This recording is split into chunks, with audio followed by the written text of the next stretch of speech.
Praise the Lord. வாழ்வை வளமாக்கும் தேவ வார்த்தை.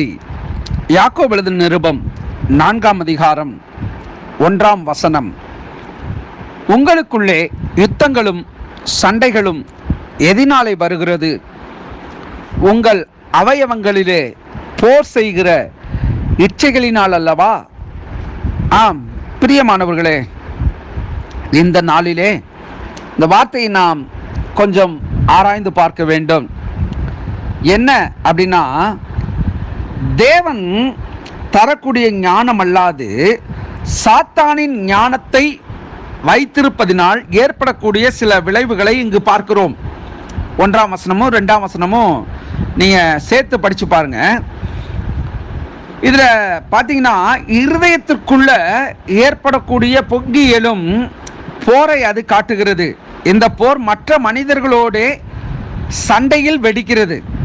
நீங்கள் 1 கொரிந்தியர் 3:3 பார்க்கிற பொழுது, பொறாமையும் வாக்குவாதமும் பேதங்களும் உங்களுக்குள்ளே இருக்கிறபடியால் நீங்கள் மாம்சத்துக்குரியவர்களாயிருந்து மனுஷ மார்க்கமாய் நடக்கிறீர்கள் அல்லவா என்று 1 கொரிந்தியர் 3ஆம் அதிகாரம் 3ஆம் வசனம் சொல்லுகிறது. அப்போ இதே கலாத்தியர் 5:17 மாம்சம் ஆவிக்கு விரோதமாகவும் ஆவி மாம்சத்துக்கு விரோதமாகவும் இச்சிக்கிறது. நீங்கள் செய்ய வேண்டும் என்றிருக்கிறவைகளை செய்யாதபடிக்கு இவைகள் ஒன்றுக்கொன்று விரோதமாயிருக்கிறது. எவைகள் அப்படின்னா, நாம இச்சிக்கிறதான காரியங்கள், அதாவது இச்சைகள்.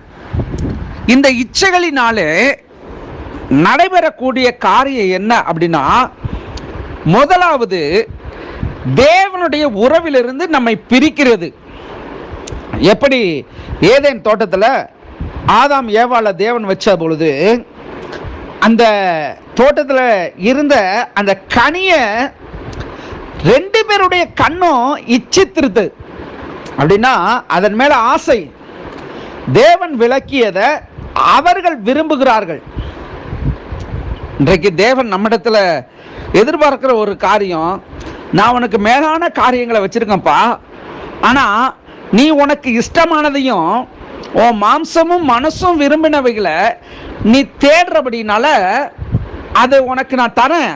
ஆனால் நான் கொடுக்கிறதான காரியம் இதை விட மேன்மையானது, இதை விட அது மிகவும் பெரியது என்பதை தேவன் விளங்க பண்ணுகிறார்.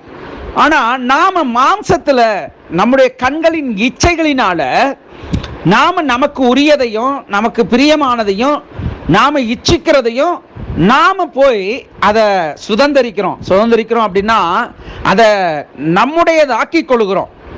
ஆனால் தேவனுடைய பார்வையில் இது எல்லாம் வீண். அதான் வாசித்தோம் அல்லவா, கலாத்தியர் 5:17 மனசும், அதாவது மாம்சமும் ஆவிக்கு விரோதமாக, ஆவி மாம்சத்துக்கு விரோதமாக என்ன பண்ணுதான், போராடுதான். அப்போ மாம்சத்துக்குரியவன் எப்பொழுது என்ன பண்றானா, மாம்சத்துக்குரியவைகளே அவன் சிந்திக்கிறானா. ஆவிக்குரியவன் சகலவற்றையும் அவன் என்ன பண்றானா, நிதானிக்கிறானா. ஆவிக்குரியவைகளை மாத்திரம் அவன் சிந்திக்கிறானா. அப்ப ஆவிக்குரியவனால எதையும் அவனால் இச்சிக்க முடியாது.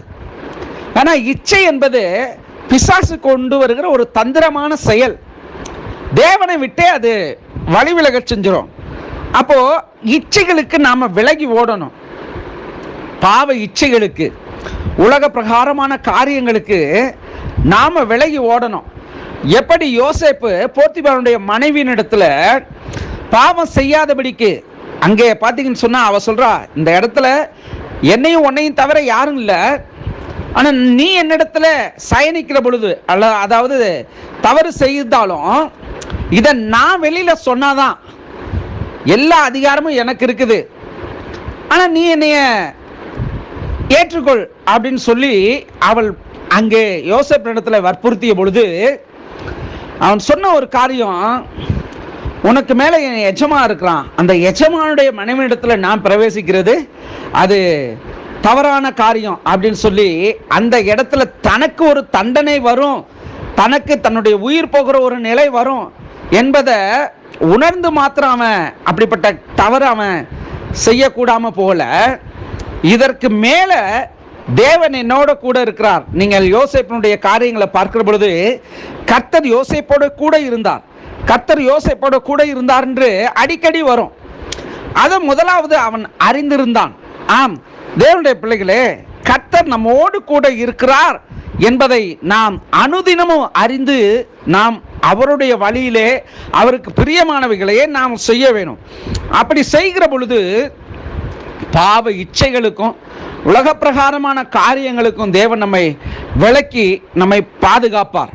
ஆகவே இச்சைகளை நாம் வெறுத்து தேவனுக்கு பிரியமானவைகளையே செய்வோம். தேவன் நம்முடைய வாழ்விலே அவருடைய விருப்பத்தை செய்கையையும் நம்முடைய வாழ்க்கையில் நிறைவேற்ற வல்லமையுடையவராய் இருக்கிறார். கர்த்தர் உங்களை ஆசீர்வதிப்பாராக. God bless you.